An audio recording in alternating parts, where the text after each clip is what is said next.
సర్పంచ్ గారు, మరి ఛాయాగ్రహాలుగా పిలువబడే ఈ రాహు కేతువులు ఎటువంటి ఫలితాలు ఇస్తాయి అంటారు? వాటి దోషం ఏ విధంగా ఉంటుంది అంటారు? ప్రధానంగా ఈ రాహుకేతులకు సంబంధించిన దోషాలు నాగదోషాలను వ్యవహరిస్తూ ఉంటారు. 1, 5, 9 ఈ రాసుల్లో ఈ రాహుకేతువులు ఎక్కువగా ప్రభావం చూపిస్తూ ఉంటారు. ప్రధానంగా జన్మరాశిలో ఉన్నప్పుడు, అంటే జన్మ లగ్నంలో, లగ్నం ప్రధానం జాతకానికి, ఈ జన్మలగ్నంలో ఉన్నప్పుడు తన మానసిక స్థితి అది కొంచెం ఒడిదుడుకులుగా ఉంటుంటుంది. ప్రకృతిలో ఏర్పడుతున్నటువంటి ప్రభావాలకి లోనవుతూ ఉంటుంది, పరిస్థితులకి లొంగుతూ ఉంటుంది. తనకంటూ స్థిరచిత్తం అనేది ఏర్పడదు.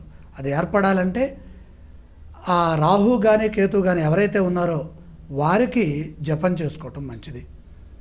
కేతు ఉన్నప్పుడు మహాగణపతి ధ్యానం చేసుకుంటే బాగుంటుంది. రాహు ఉన్నప్పుడు దుర్గాదేవిని ధ్యానిస్తే బాగుంటుంది. అలాగే పంచమంలో ఉన్నప్పుడు ఆలోచనలు, వాటిపైన ప్రభావం, నిర్ణయాలు సరిగా లేకపోవటం, అలాగే సంతానం పైన కూడా ఆ గ్రహాల ప్రభావం ఉండటం. ఇక సప్తమంలో ఉన్నప్పుడు వివాహ సంబంధమైనటువంటి సమస్యలు, పెళ్ళైన తర్వాత దాంపత్యపరమైనటువంటి విఘ్నాలు, ఇబ్బందులు, అర్థం చేసుకునే క్రమంలో వచ్చేటటువంటి దోషాలు ఇవన్నీ ఉంటాయి.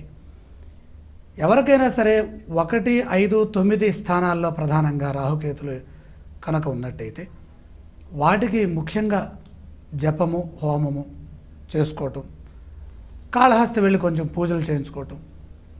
సహజంగా మనం గమనించవచ్చు, పంచమంలో రాహుకేతులు ఉన్న జాతకాలను చూసినట్లయితే సంతానపరమైనటువంటి సమస్యలు ఏమైనా ఎదుర్కొంటున్నారా అంటే, జాతకం ఎప్పుడు ఎలా చూడాలంటే, కొన్ని జాతకాల్లో ఫలితాలు ఇచ్చేసేసి వాళ్ళు పెద్దవాళ్ళు అయిపోయి ఉంటారు కదా, ఆ పొందినటువంటి స్థితిలో వాళ్ళని సంప్రదించినప్పుడు వాళ్ళ అనుభవాలు మనకు చెప్తారు. ఏమంటే పంచమంలో రాహు ఉన్నారు, మీకు ఏమైనా ఆలస్యమైందా సంతానం, ఆ పిల్లల వల్ల ఏమైనా ఇబ్బంది పడ్డారా అంటే, వాళ్ళు ఇచ్చేటటువంటి ఆ సమాచారాన్ని మనం చూచినప్పుడు ఎక్కువ ప్రభావం కనపడుతుంది.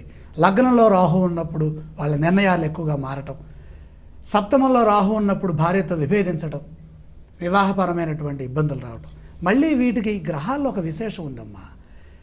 శాంతి జరిగిందా, జపం చేశామా, ప్రార్థన చేశామా, దైవ ప్రయత్న రీత్యా మనం పండితుల దగ్గరికి వెళ్ళి ఆశీర్వచనం తీసుకున్నామా, వెంటనే ఈ దోషాలు శుభాలుగా మారుతున్నాయి. ఇది ఇక్కడ మనం గమనించాల్సింది. ఈ కాలతత్వం, కాలమహిమ, ఈ వేదాంగ జ్యోతిషంగా చెప్పబడుతున్నటువంటి ఈ గ్రహ ఫలితాలలో ఎక్కువగా ఏం కనపడుతున్నాయి అంటే పరిహార క్రియలు ఎక్కువ కనపడుతున్నాయి.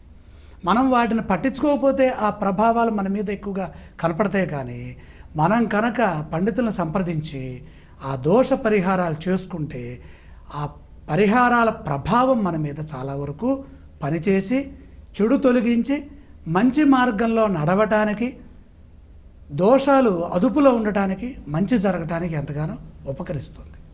బాగుంది.